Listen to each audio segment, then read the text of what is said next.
I earned my degree online at Arizona State University. I chose to get my degree at ASU because I knew that I'd get a quality education, they were recognized for excellence, and that I would be prepared for the workforce upon graduating.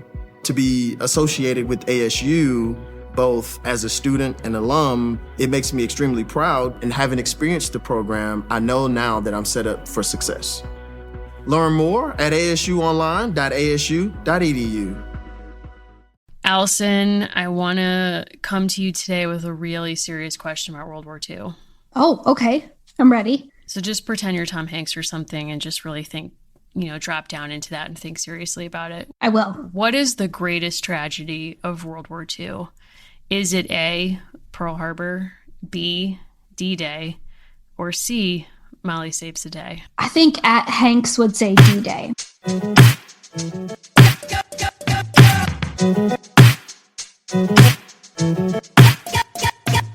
Welcome, everyone, to American Girls, the podcast. This is the podcast where we're reliving the American Girl series book by book. This is Mary. This is still Allison, the newest president of a local Tiger Woods fan club. Oh, my God. I can't believe we have to get into this. So first of all, I should say that we're recording this on inaugural day. So, I would say I was coming into this episode with a lot of positive energy. And then you have to bring up once again, a really dark thing we took in together a few days ago. We sat down and we watched the 2-part Tiger Woods documentary. It's well over 3 hours. It could have been 10. Oh my God. And I did make the prediction before, just you can confirm this, before we hit play on this thing, I said, Allison will come out of this pro Tiger Woods. So as all of you know, this season is existential for us, right? Because we're Molly's, and so we have to constantly check ourselves and what that means in light of new information. And so kind of really figuring out who Molly is, particularly in book 5, which I would say is, somewhere insane. In Dante terms, it's the Inferno, it's not good. So then, you kind of lure me into a sport Excuse me? show. Oh my God. Because you like the sport and you loved the Michael Jordan documentary. Yes. And I find stories about people who will not stop at being great fascinating. And the parallels between that and Molly's pursuit to win the color war, it's shocking. Oh my God. Well, you're kind of glossing over bigger pieces of this, which is that, I had also encouraged you, separate from me, to watch the Lance Armstrong documentary, which I found fascinating, that he participated in. So you have Lance speaking directly to camera, defending himself. And I didn't come away from that documentary thinking Lance Armstrong was cool or interesting or attractive. Tiger Woods does not participate in this documentary. And yet from the jump, before we hit play, I was like, Allison's going to not only be pro Tiger, but have a crush on him by the end of this. Yes. Admittedly, I can't go there. It's not in me to have a crush on someone like Tiger Woods. It's just not my journey in this life. But at the end of not even 5 minutes, you were like, Tiger's hot. So I'll just paint a quick picture for you. Book 5, we learn Molly can't really swim. Doesn't matter. She goes underwater for a challenge. She completely goes for it. All I'm going to say is Tiger Woods just became a teenager when this book came out. And he spends from that time on in a relentless pursuit for greatness. Did he pick up Molly Saves the Day and learn a thing or two? Obviously. Maybe. He wasn't really allowed to have fun. That's what we learned. He was pretty locked down. I don't think he was allowed to go to summer camp. I'll say that. Did you have fun reading this book? I did not. I had a lot of feelings reading this book. I thought I was having a breakdown. There are times when you read something and you're like, wow, this is really challenging me, and maybe it's going to lead to some kind of personal breakthrough. And in this instance, it just led straight to a breakdown where I'm sending you text messages very late at night saying, Allison, what is happening here? What is this book? And I said to you, I feel like I jinx us every time, because every time I say, the last episode I said, this is the craziest book I've ever read in this series. Every single time I do that, I think I did this with both Felicity and Samantha, the following book is absolutely out the window crazier. And this is not even close. You thought That Birthday was nuts and made absolutely no sense. Go to summer camp with this crew. So Addie had to stop a robbery. Kirsten stole off of a dead man. Sure. Samantha had to stop a drowning and a potential, shipwreck, which was quite dramatic. Felicity basically saves the future United States. Sure. Josefina, she's trying to save the soul of everyone she comes into contact with. Absolutely. As always for Molly, the stakes are on the ground and sky high. They're and also in a very kind of dark way, her wins are absolutely not wins. No. It's like she forces everyone else around her to celebrate her accomplishments or like induces them to hype her. But if you actually stood back from the situation and looked at it dispassionately, in this instance, you're like, okay, well, you did win the color war. We'll get into that phrasing later. But to do so, you did drag your entire team through a patch of poison ivy and, like, in fact, give it to the entire camp. Is that a win? I mean, to not see Molly as a symbol of the downfall of the American empire at the climax of the Cold War is to really miss exactly what Valerie was doing.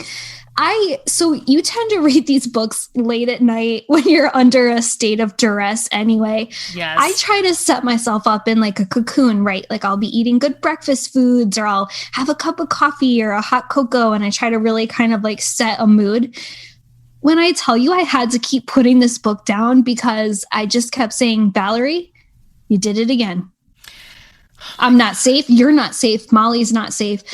I'm very apprehensive about people swimming in books when they don't have the proper training. Is this because my one time at camp, I was not paying attention during the swim drill, and so I failed it? Yeah. Wow. I was not allowed to swim the whole Wow. time at camp, but I had to wear a red cap, which was for folks who were non-participants. I regret Wow. if I've told this story before, I apologize, but it stuck with me. So I got it. This is like a personal journey for you. It's a political journey in some ways. I just said to you off air that, Trump pardoned a lot of folks, Lil Wayne, others. Did not pardon Val Tripp, which, we wouldn't expect because she's not a criminal. And yet, I guess my mindset was there because I just read this book. Yes. And to me, there have been a lot of crimes to the extent to which, as I said to you just before we started recording, every line of this should be stricken from the record. Almost every line of this book. And here's the situation. This was published during the Cold War. But, it got real hot for both of us. And in fact, I'm dating that to the original dedication of this book. Before we jump into the summary, I just need to let everybody know.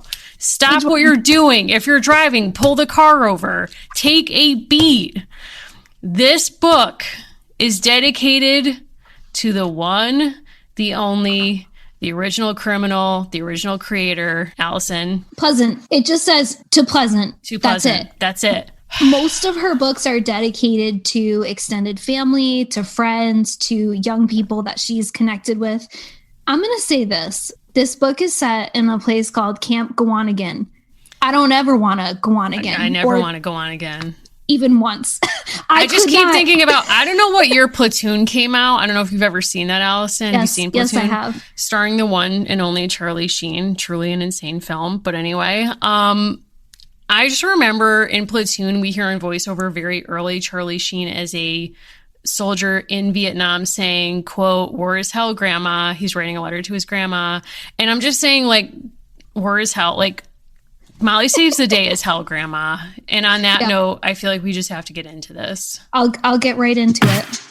This episode is brought to you by Podcorn. Podcorn is a marketplace connecting podcasters to advertisers for native podcast sponsorships. What does that actually mean? Well, for our purposes, it means that we don't have to run ads on our show for products and services we don't believe in.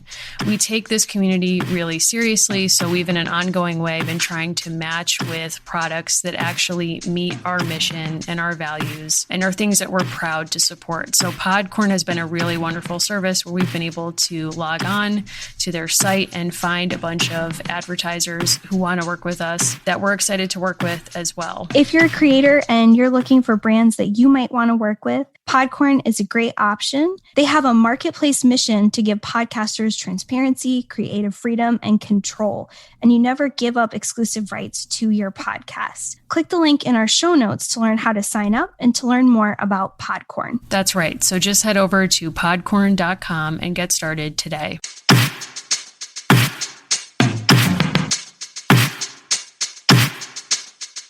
So from our beloved publisher, we learn Molly loves Camp Gawanagan from the moment she arrives. She spends 2 wonderful weeks there singing, hiking, and canoeing with Linda and Susan. When the camp director announces the color war, Molly is afraid that the fun may end. Okay. Does it start? Molly and Susan are on the blue team. They have to capture the flag hidden on Chocolate Drop Island by the red team. Linda is on the red team. She is their enemy and their friend. Will the color war ruin camp for everyone? Or can Molly think of a way to save the day? Somebody needs to think of a way to save Molly. I want to say something right away about this. Okay. So I think something that reads very differently then as now is Valerie not subtly at all by the end of the book. It becomes clear that Molly understands something about what's at stake when someone who is your friend becomes your enemy, right? That's the crux of the book. She has to fight against this person, and how does that make her feel? And obviously this is supposed to be a metaphor for the war. But I think something that's challenging about these books that comes up again and again, and I think about this a lot, you know, there's that old famous parable or that old famous kind of saying on Instagram, we can disagree about things like ice cream, but not racism. Mm-hmm. Mm-hmm. I feel like with this book, it's sort of like, again, the stakes being everything and nothing at the same time. Someone can't actually be your enemy and your friend at the same time. Like, you can have hardline disagreements and hardline differences with people. And that can be a good thing, because ethically, if you don't agree or if you have these differences, maybe you should not be friends. Right. And I think that actually is so resonant right now, like literally today, the day of the inauguration, and that so much of Joe Biden's speech was calling for unity. And a lot of folks have very rightly pointed out that, and he kind of paints this picture of the American past that's sort of like, we've always had the same values. We've always had the same stakes. And in fact, it's like we've always been at war with ourselves, because there are certain things on which core people cannot agree. Like, from the beginning, slavery was a conflict in our country.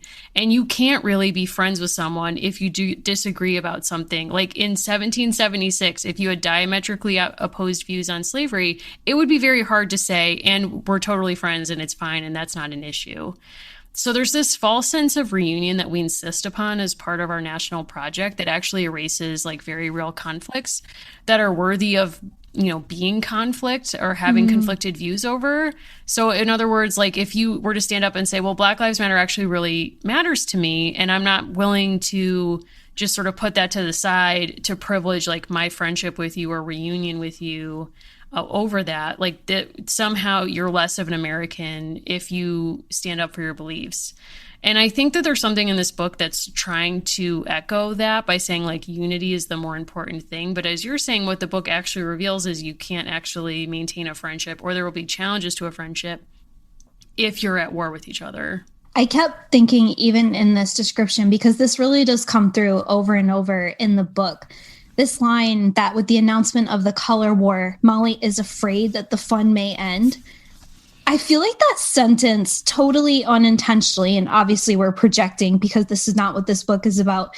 To me, that is the arc of racial politics over the last 30 years, of people in power and white people especially saying, you're ruining this for me by telling the truth. Yeah.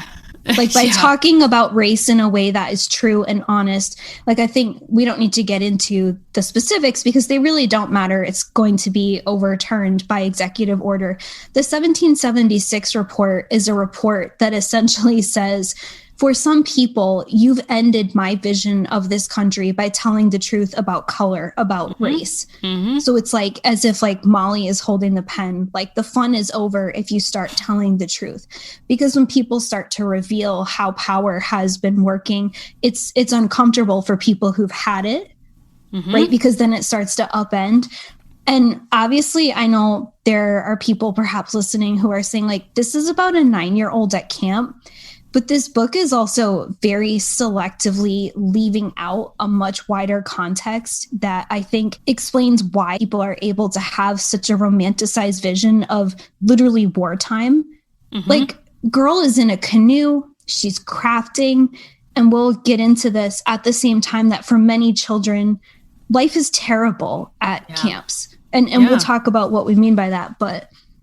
Yeah, I mean, I think Val creates already a very privileged situation, and then which she needs to sort of invent, and so that Molly can have a thought experiment basically about war. For her, it's purely something that exists in theory or in play. And I think the emphasis on play and this color war, which is a phrase that is hugely charged, I think, then as now, I think it just further demonstrates like Molly's literally vacationing in a place where other people live. So in other words, Molly's vacationing in a theoretical war that has absolutely zero stakes and is in fact play at the same time as you're suggesting that actual children elsewhere are having their lives torn apart by actual war. So then to hear Molly deliver lines as she will towards the end of the book, like, quote, "First I practically drowned," she thought. "Then even worse, my best friend treats me like an enemy. I guess friendship doesn't count during a war."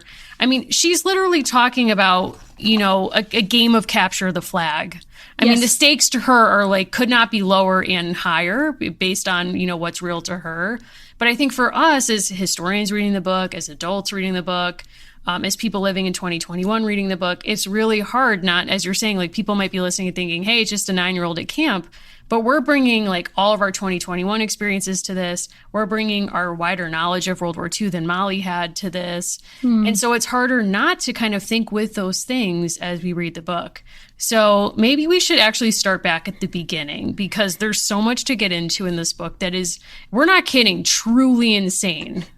So as a quick kind of thing too, if the only thing you know about this, it is shockingly similar to Samantha Saves the Day. Yes. And I want to give a shout out to a possible listener. I don't know. I guess like you like to see them everywhere. Who knows? Wow. Katie, who appears to be an adult, making an assumption on Goodreads. Oh, she says rereading as an adult. Good Here's for what her. she says. All the camp songs Trip makes up are very annoying. Love. That's true. Linda's casual mention that she hates bugs and worms. This turn of phrase, Katie, you're great. She says, are so obviously Chekhov's creepy crawlies. Wow. And when she wrote Chekhov, she linked to the Wikipedia article for Chekhov's gun. Brilliant. Lastly, she says, Valerie Tripp's made-up geography always sounds the same. Chocolate Drop Island, Poison Point, Goose Lake from Samantha Saves the Day. It's all on the nose. I actually had a similar thought, minus the Chekhov reference, because I guess I'm not that highbrow. But like, shout out to Katie. Like, I'm impressed by that, for real. Thank you, Katie. Also, Allison, did you know that we have a Wikipedia page for the show that people have edited? Because my mom stumbled on this week and called me and she whispered into the phone as if the internet's a secret and was like, do you know that you're on Wikipedia? And I was like, Mom, it's like not a bad thing. All to say that I do think Val's historical imagination of recreation, it's like she is so deeply embedded in a lake vacation narrative. It's like she's there and it's a lake with an island that is central to the plot. You know, like the indigenous co-opting is deep with her. I mean, the camp is called what?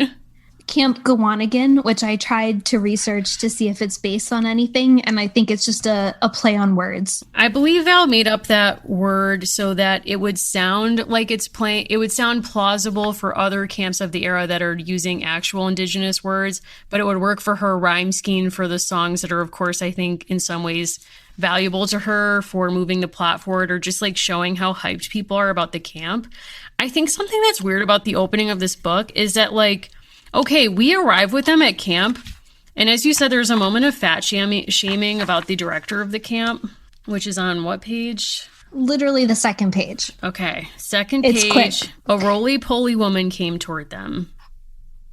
Miss Butternut. I'm the camp director. Miss Butternut didn't deserve that. I just want to say that. No, she didn't. And I'm going to say something we didn't deserve. Page 1. I'm going, Wow, you wanted to start beginning. with Do Too it. Pleasant. I want to start here. So we learned that Molly loves camp, even though she's a little bit afraid of the water. I'm not loving the hail, let's give a cheer in the context of 1944 for these campers. And I'm going to tell you something. We can go in a lot of different directions when we talk about the complexities of camp as a term in the 1940s.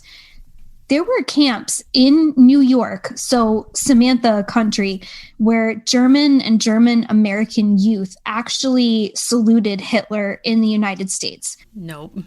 I mean, I'm saying no to that concept. I believe that took place. Yes. I think that's an aspect of our history that people forget, which is that we had German POWs here. And also like German Americans like taking part in a lot of what we would consider like pro-Nazi behavior, not in 2020, LOL, but even earlier. And, there's been a lot of books about the civil rights movement that make the point that, a German POW in the South could eat at any lunch counter, no problem. But if you were a Black person, you could be denied service at will and also be conscripted into service. But I didn't know that piece about summer camps, German American kids and others saluting Hitler. That's insane. I was also, and we can link to the article, I was really struck looking at it and looking at the research that had gone into this. You're always kind of onto something when all of the photos are watermarked by an archive, because it means they don't want them just kind of getting out there into the ether. And to see these American children saluting, to see them assembling. If you watch the film from last year, Jojo Rabbit, it was reminding me a lot of that there's this very prevalent in the 1930s camp culture of like, what is camp for? Like Molly is at a very patriotic camp. These children are at a very patriotic camp. And again, to the chorus of, but they're 9. You're learning things even when you're very young about what it means to be part of your country or to belong. And the simple fact that Molly's camp is, I don't know if we want to say segregated, but like everyone looks like Molly. Like all of these things are teaching her, like, this is what it means to be an American girl. You go to camp with people who are the same race or the same background as you. You learn salutes, you learn songs, you learn how to be dedicated. And then her kind of like fleeting glimpse of war is a fight with her friend. Yeah, which is a lot to say, but also that it has the trappings of kind of like a martial culture. Like, as you're saying, there's like camp songs, like they're literally doing like Marine Corps style, like, we are the red team, the mighty, mighty red team. Like, people want to know who we are, so we tell them. And it's like, whoa. But also it's like they have a prison in the color war. Like, there's all these things about sort of this vision of like a militarized society. And I also think we were saying off mic that there's so much of that in the 1930s that's already a legacy itself, like a second generation of this obsession with civilization and manliness. And the culture that really begat the Boy Scouts and the Girl Scouts and all of these groups that in many ways like pretend to like air quotes go back to nature and pretend to like take on these tropes of indigenous culture and all these other things, like learning how to read, like understand nature, how to do these basic skills in order to like vacation in them so that they can emerge more civilized, like that they have mastered these skills. And then go through these steps of being like savage to barbarism to civilization, which is the book that Gail Biederman wrote that is excellent, that kind of lays all this out. But that was a generation earlier. That was their parents' generation. And yet Somali in some ways is like taking on second generation views of civilization by doing this stuff. And obviously we still have Boy Scouts and Girl Scouts today. And that's presented completely unproblematically here, but also with this very heightened wartime patriotic piece to it as well. There's something about it too where like Molly has a kind of fervor about camp. Like she really wants to be good at it. Yes. And she really loves camp. And this comes through very clearly even on page 5. As they're doing salutes and as they're raising the flag each day, Molly always got goosebumps up and down her arms when they sang the camp song. Standing shoulder to shoulder with all the other campers made her feel proud. She did love Camp Gawanagan. And I think what's different, I was sort of reflecting on our show this past week, if I may. Sure. And thinking back to Felicity times and a conversation that we had with someone who is not on this show. And not that we didn't take Felicity seriously, right? But one of the kind of enduring comparisons that we made to kind of, break the wall for a second was Fyre Fest, because that was all over the news. And now I feel like when we read Samantha and Molly, it's the breakdown of our republic.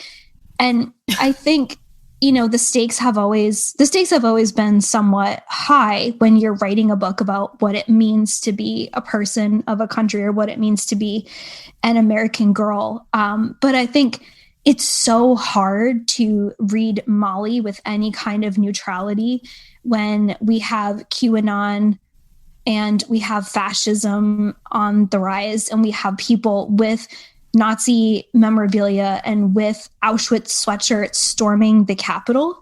Like, we are reading these books differently because in the 2 years we've been doing this show, our country is different than it was 2 years ago. So I'm not saying like, so that means we have to throw Camp Gowanigan out. I think if we had read Molly first, I can think of times when I have been proud to be a person from this country.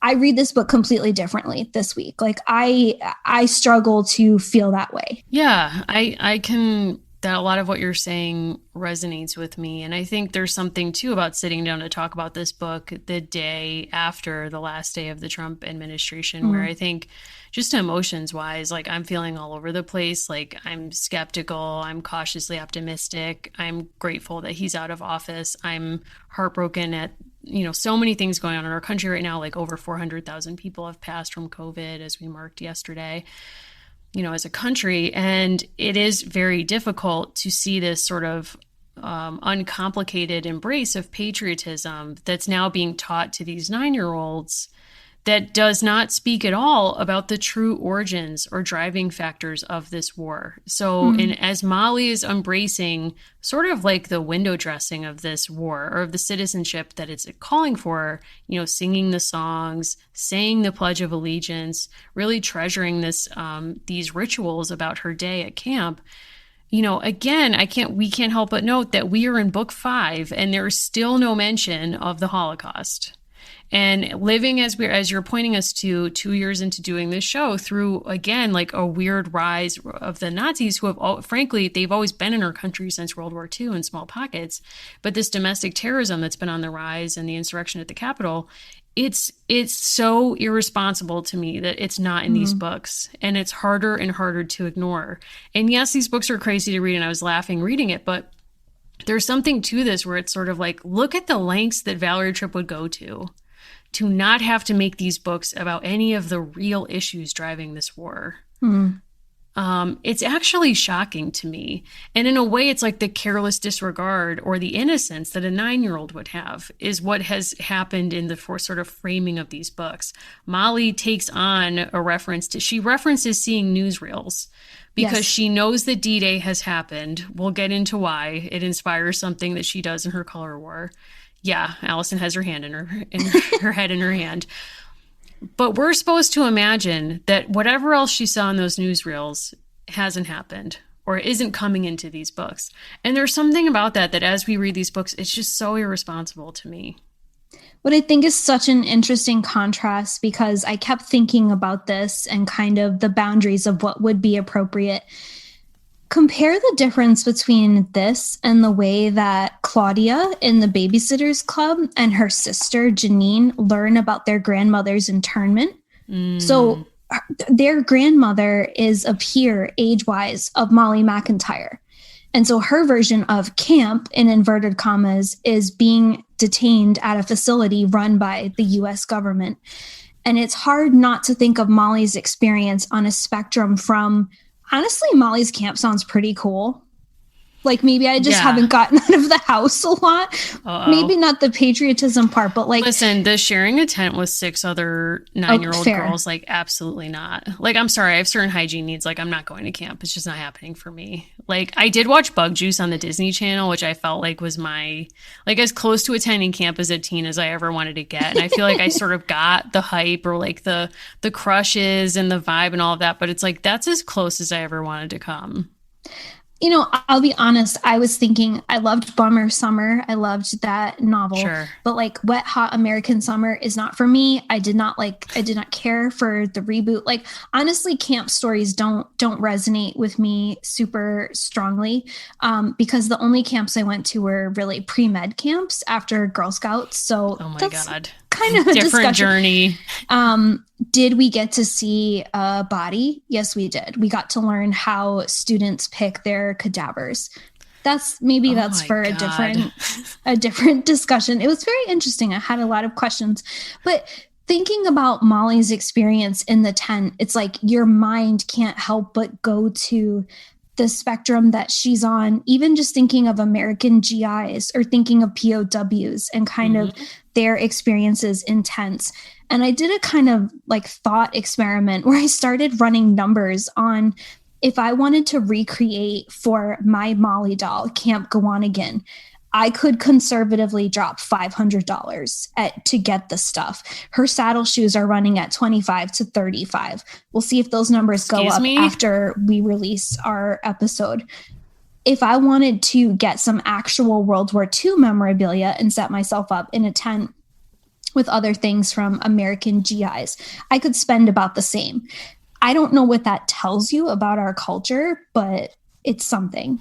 Well, I think there's so much going on now with World War II in our culture as we're living through this time and COVID. Like on the one hand, when people talk about the rise of Nazism again in our country now, people can't help but make comparisons to World War II and what that war was about and the hopes that people had who were acquainted with the concentration camps, who air quotes liberated them, that this would never happen again. You know, that everything that happened in World War II, it was for a purpose, that this would never happen again. And now Nazism is back in greater numbers, seemingly, or greater influence than it's had in decades. And so, you know, what do we do with that? But also that people living through COVID, and this is sort of like a bibliotherapy aside, but that when people are going through challenging times, there have been articles or lists of books that can help you get through these times. And often Man's Search for Meaning, which is a Holocaust memoir, comes up as a book that a lot of people have found helpful to get through a challenging time. Now, I know what you're thinking. Why would you read a Holocaust novel about all the tragedies of the Holocaust to get you through an already difficult time? Why would you want to read something sad to get through a sad time? And yet it's the resiliency of that memoir that resonates with so many people. So that's why The Diary of Anne Frank continues to resonate on a lot of levels, that memoir and so many others. So it's just interesting to me knowing that, you know, that's not a new occurrence, that people would read that book during COVID. You know, these memoirs, these books about the Holocaust and World War II, even the triumphalist imaginings of it, have been with us since the war ended itself. People were writing histories of World War II before the war actually ended. So with that in mind, I just can't help but I'm really struggling to wrap my head around the storytelling here.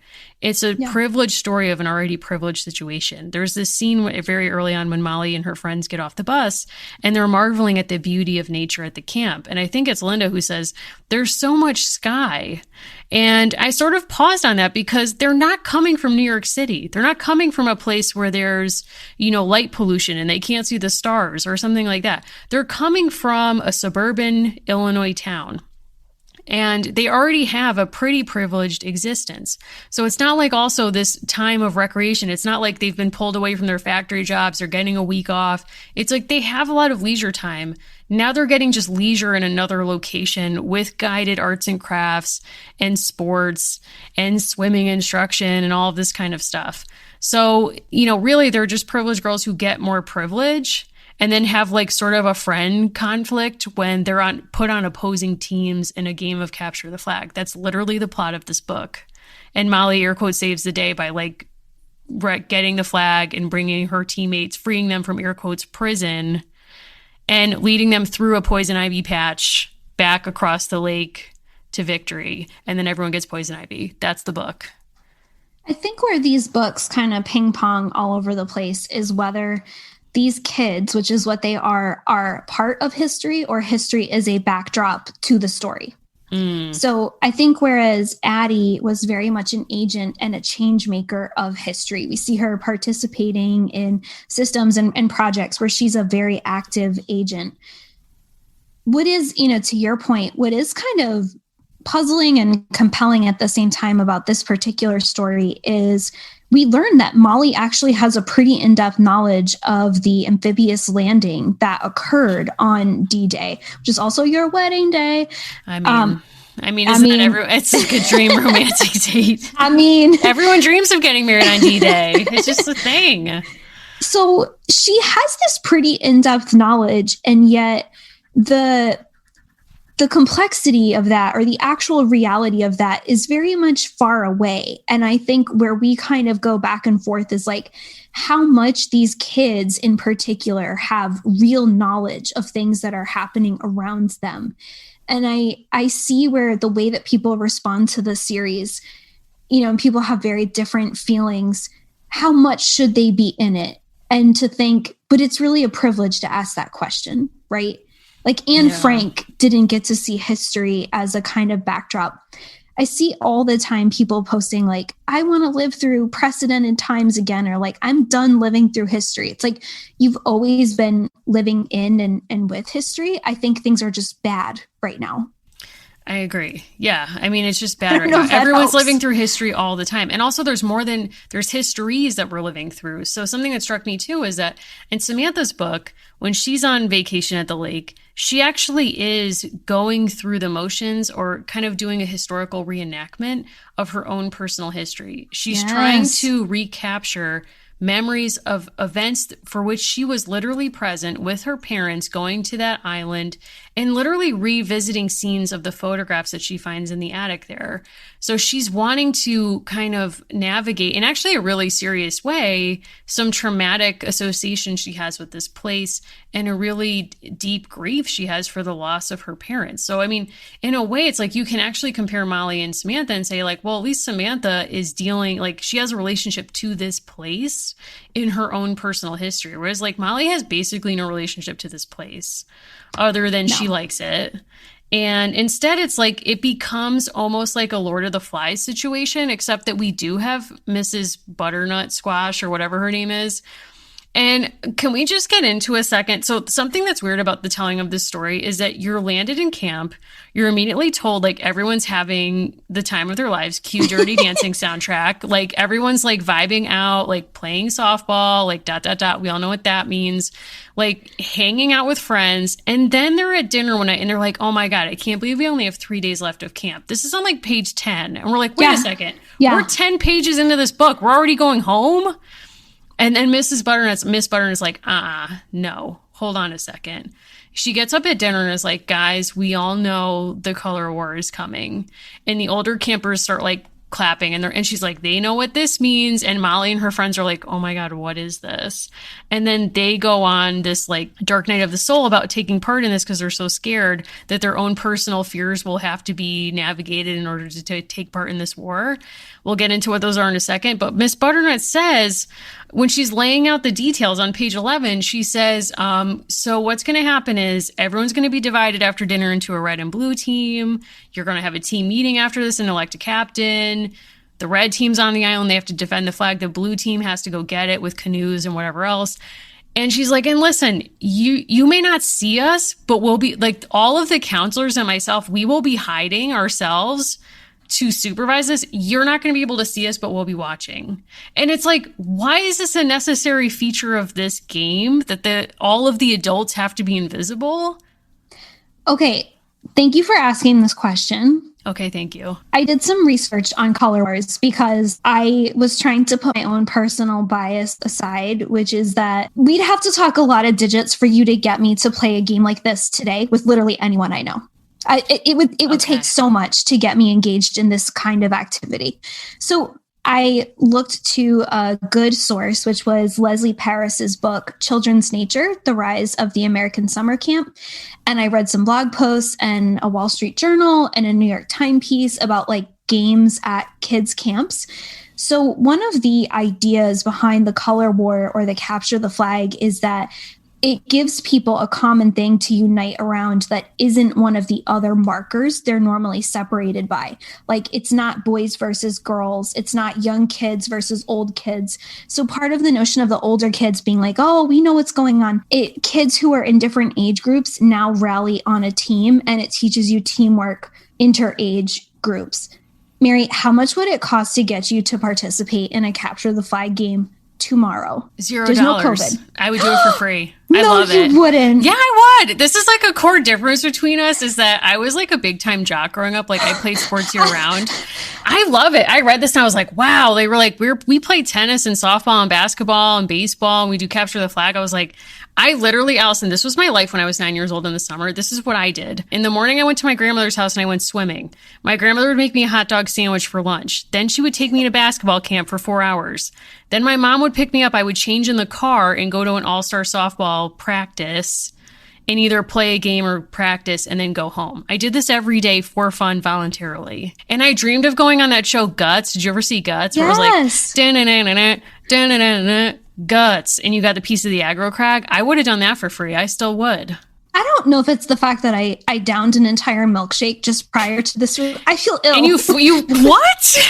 Like First of all, I have not forgotten that you drank that in front of me, even though I was like, I'm so jealous right now. I really want that milkshake. I know. You also already this week flexed that you had a Funfetti donut when I told you I haven't had that at Dunkin' yet. My Dunkin' refuses to carry them or like they're playing games with me. And you were like, well, I know, but it's like a lot of calories, but it is really good. I was like, thanks, Allison.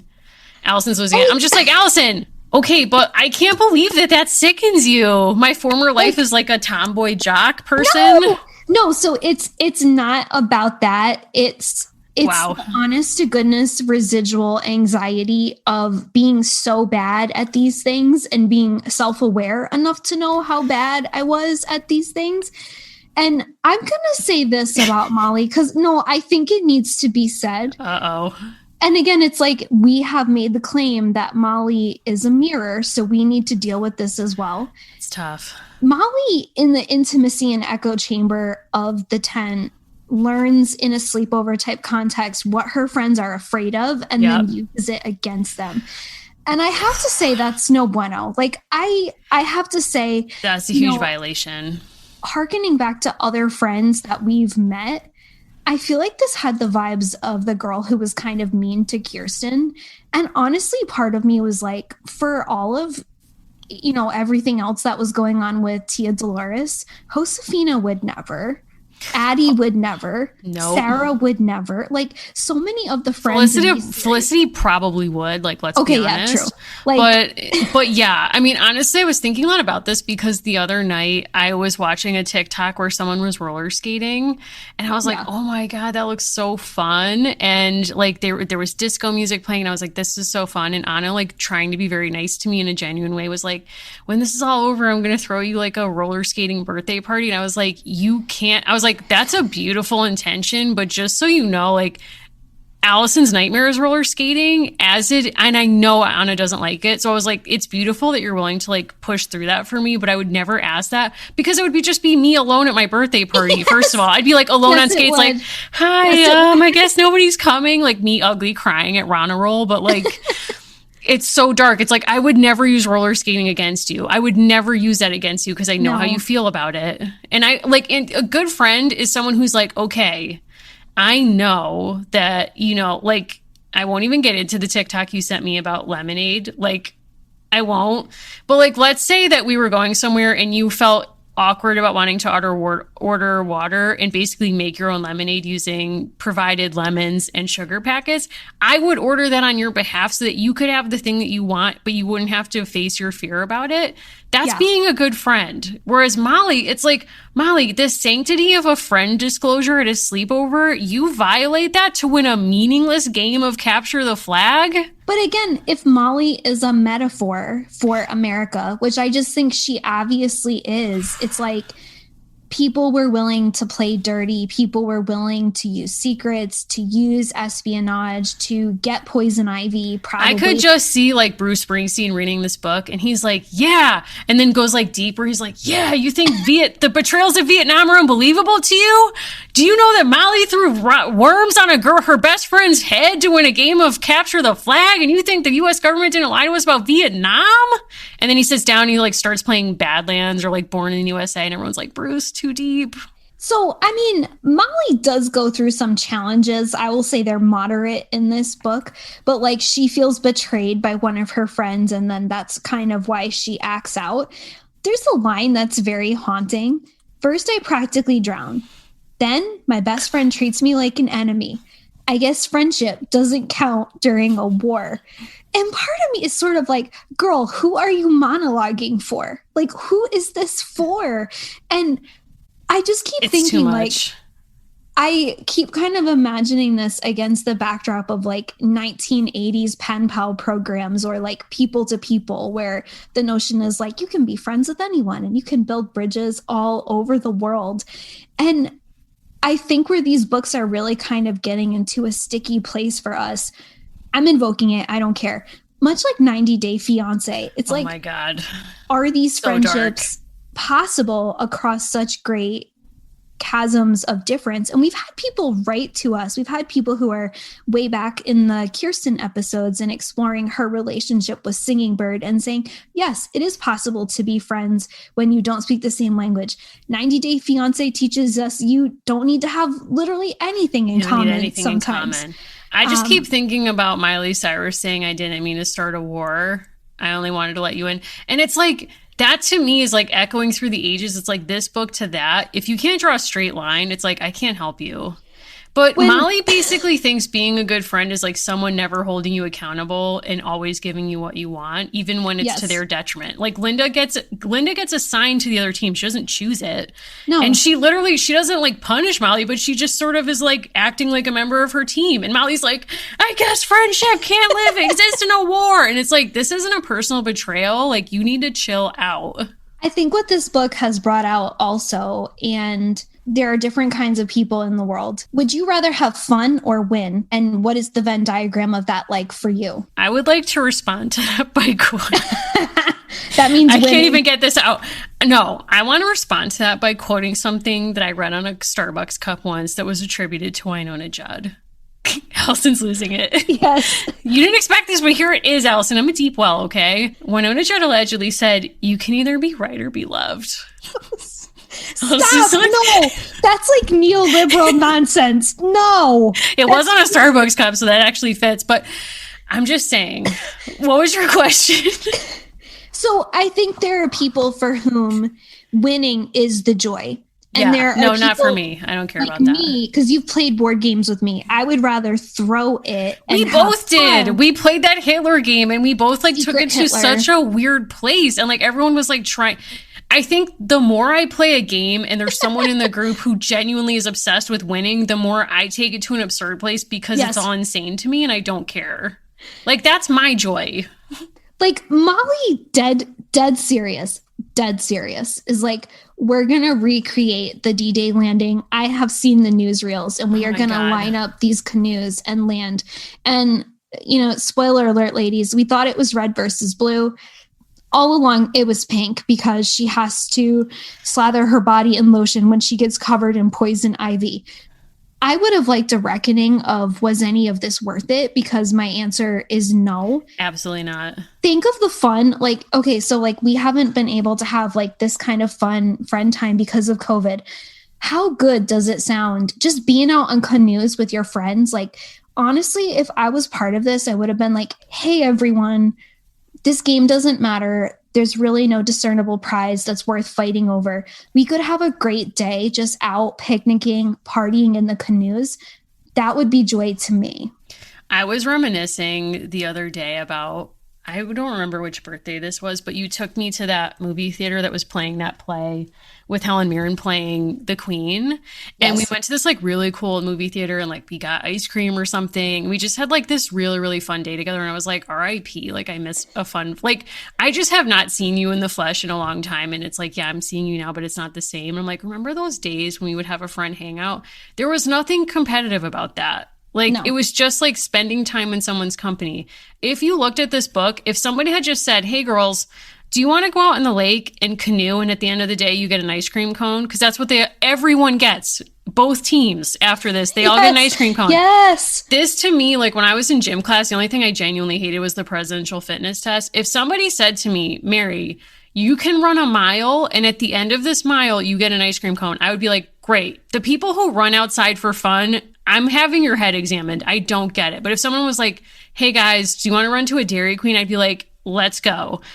If you just said that to me, like, hey, you get to hang out with your friends doing literally anything and have ice cream at the end of the day, I'd be like, great. I don't need this competition. I think I want people to tell us if this resonates with you, because I think this kind of competition, it just doesn't connect to me.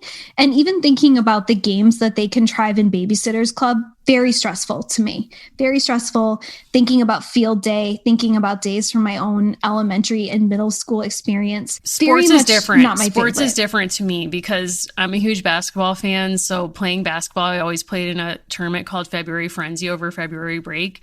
That was a life or death situation to me. Like, I had a nemesis who was on another team. I only knew her first name, but like every year was like, I always saw her at February Frenzy. Oh. We would always go at each other. Like, she was a point guard, I was a point guard. It was like, this is serious. If I don't win this meaningless tournament, I will lose my mind. Spoiler alert, we never won. However, it was like those rivalries were real. But it was because I was with my friends on the team and we all got to hang out together all week at this place, at my school, which was repurposed for this tournament for like CYO teams. Again, like totally meaningless.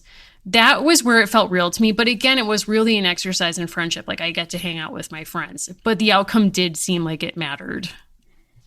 I mean, to throw it back a little bit, we've had a few spelling bees in the course of reading these American Girl books. And, those felt pretty important. Spelling bees really stress me out, like totally stress me out. I'm a phonetic speller, so that's not for me. I want to tell you what stressed me out. I want to read you a line. In 1944, it was hard for American family to take a vacation together. Allison, and no. I want to say this because this is probably our fifth book where the opening line of at least one in the series is something like, would it surprise you that during a global genocide, people couldn't go on vacay? Vacay was not. And I so think weird. What's so interesting is I think we dislike the book 5 of each arc because it tells on the series as a whole in a way that is so stark. Yes. And it always does, where it's like we remove the characters into some kind of situation. And I think it's almost always a more rural situation. It's like extracting people. And it's saying like, when we're able to place children in a fully kind of calculated, a fully kind of self-sustaining environment, what do we want these children to be and to do? And Leslie Paris's book that I mentioned, she writes really smartly about like why there are camps, like the different movements that came out of New York and other places. And I think what this book shows so well is sort of like exactly what the notions are behind how Molly should be a girl and how she should experience the war.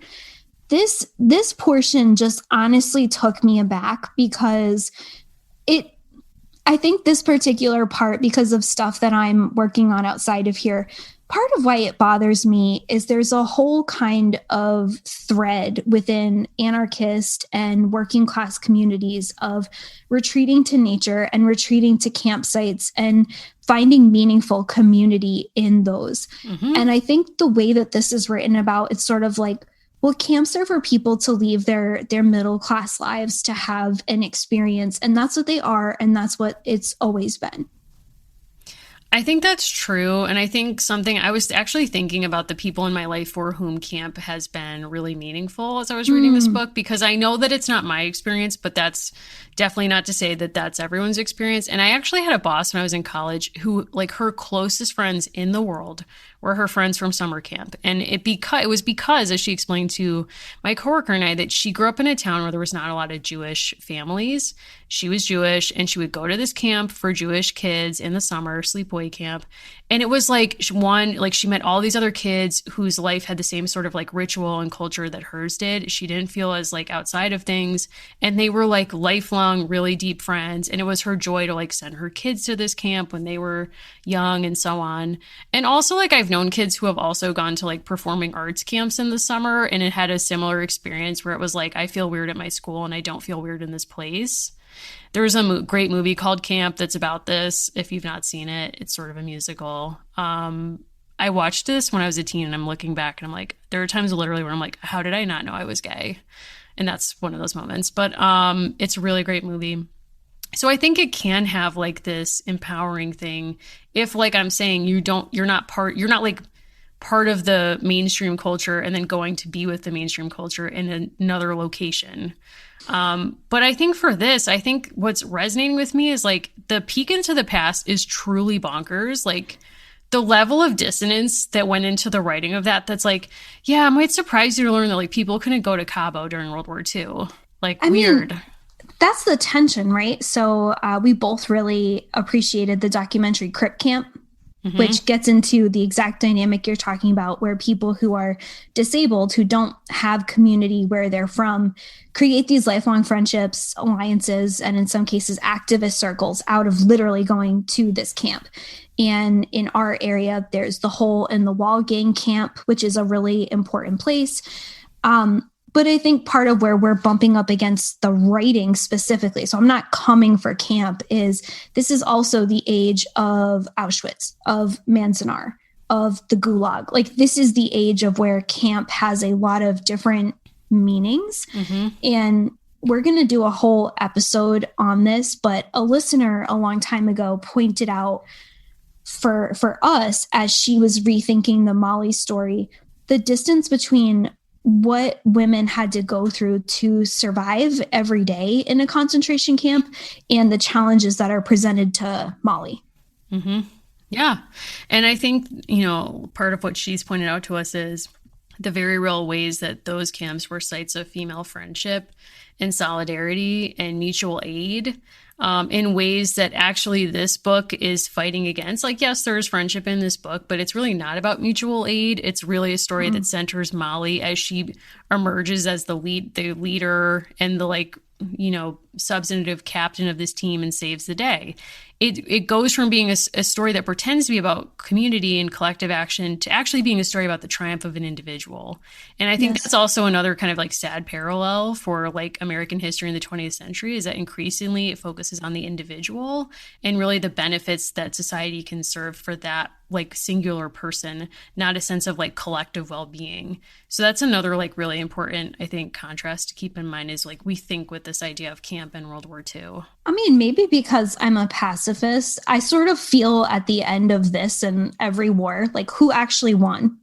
Like, I think the idea of winning a war is an incredibly bizarre idea that people are particularly obsessed with in the past few hundred years. Like, arguably, out of the Felicity books, like the colonists won that war because they were able to free themselves from the empire.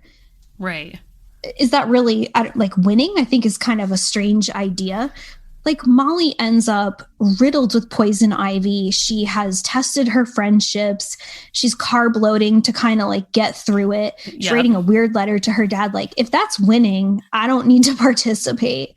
It's so rough. Like, honestly, the ending of the book does not feel like a win at all to me. I was kind of reflecting on how we got here, and I just sort of feel like, we've passed the inception year for MTV. And I'm just wondering if Val was sort of like sitting by her lonesome, like in her house. Maybe her kids are at school for the day. She flips on MTV, like, what are these kids all about? And she sees Vacation by the Go-Go's, foundational music video. If you've not heard that album, please check it out. They're amazing. Secondly, Love is a Battlefield by Pat Benatar. Yes. You know what I'm saying? And she's like putting these pieces together. And she hears like Van Halen, Model Citizen, Zero Discipline. And she's like, wait a second, who does that sound like? Looks in the mirror. She's also hearing Ralph Nader. Thank you for the seatbelt. She's hearing thank you. She's hearing environmentalists. And I think this is an incredibly kind of strange part of a peek into the past that made me go, what? She talks about people going to work in factories and like parents, Molly's parents' age, they didn't take time to think about how factory smoke and soot were polluting the air. They were too busy thinking about what war materials were being made inside factories. And there's a lot we could say about that, but I think something that we have since learned in the historical literature is people tend to think of environmentalism in certain times as being this kind of bougie thing, right? Like it's privilege. It's a privilege to be able to care about the environment. And if you read the work of Chad Montre and other labor historians, we know that people who worked in factories had this immediate and intimate knowledge of what was going wrong, and they fought up against it. And they were some of the earliest advocates for environmental protections. It's factory owners who don't care. Exactly. And that's still true today, even if you look at all the contests we're seeing over water pollution in communities where corporations have dumped a lot of chemicals into the ground surrounding their plants or whatever. It's not the owners who are like, oops, we accidentally like put a ton of waste into the area and all now like the cancer rates are going up. Maybe we should explore this and hold ourselves accountable. It's always the workers' families who are bearing the brunt of this, who then, do the research themselves, call for collective action and organize. Like that's happening in multiple cities right now across the country where, these issues are at play and have been at play in the past. Like it's not, as you're saying, rich people who are like, let's hold ourselves accountable. If anything, it's like rich people culture and vacation culture in this period and a little earlier that is sort of cloying by taking on the apparatus of labor culture as a sort of like tokenism or a luxury. You can look at the history of tanning as an example of this. Like at what point does getting a tan become a sign of luxury? Like I've gone somewhere where I can get a tan as opposed to like I work outdoors and I'm getting a tan because I labor outside. Or you don't need to tan because of melanin. Right. Yeah. I'm thinking I really recommend the book Milltown by Carrie Arsenault. And she grew up in a place that was a paper factory in Maine and subsequently had fights with Poland Spring and other companies. But talking about this legacy of all these people in her family and circles getting cancer and how they kind of call these companies to task. And I think where I kind of bristled against the idea, it's so condescending to say that people who work in these buildings don't have an awareness of their dangers when they live it. And it also makes environmentalism seem like something other than what it's actually been in American culture. And I want to believe that in subsequent years, Molly and her friends, because they say camps could also raise environmental consciousness. Maybe they were part of the first Earth Day in 1970. I mean, maybe they could have another race on the canoes. I don't know. Oh boy. I mean, this book has taken a lot out of me. It's aged me.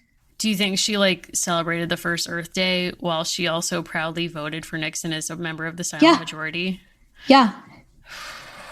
My grandma got a thank you card from the Nixon campaign. Really? Yeah, I can show it to you. My God. I don't super know what she was up to, but she loved writing to politicians and she kept their letters. That's rough.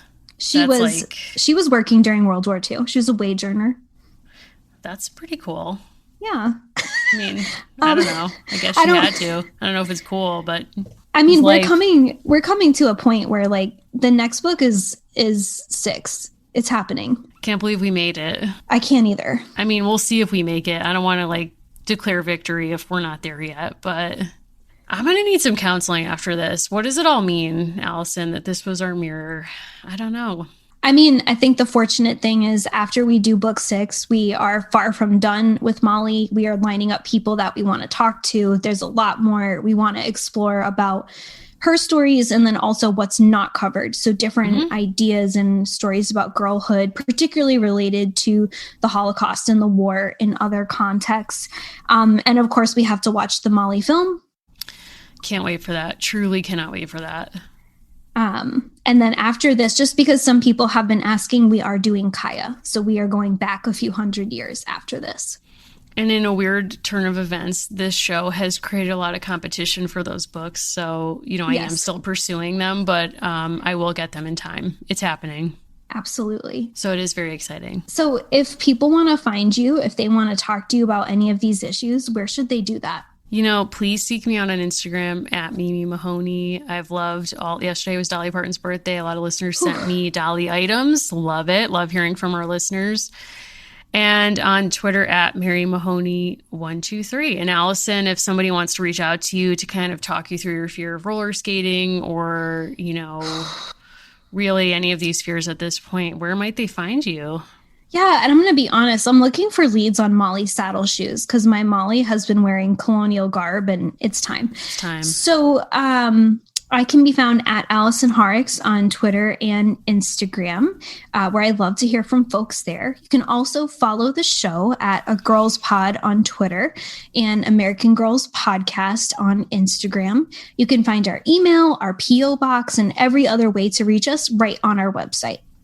Very exciting. And we will be announcing next month's Patreon very soon and releasing this one's also very soon. Whew, very soon. Very exciting. Some would say too soon. No, I'm kidding. Impossible. We have to do it within the next few days. True. All right. Well, thank you so much for listening. We so appreciate all of your support, and we'll see you in the next episode.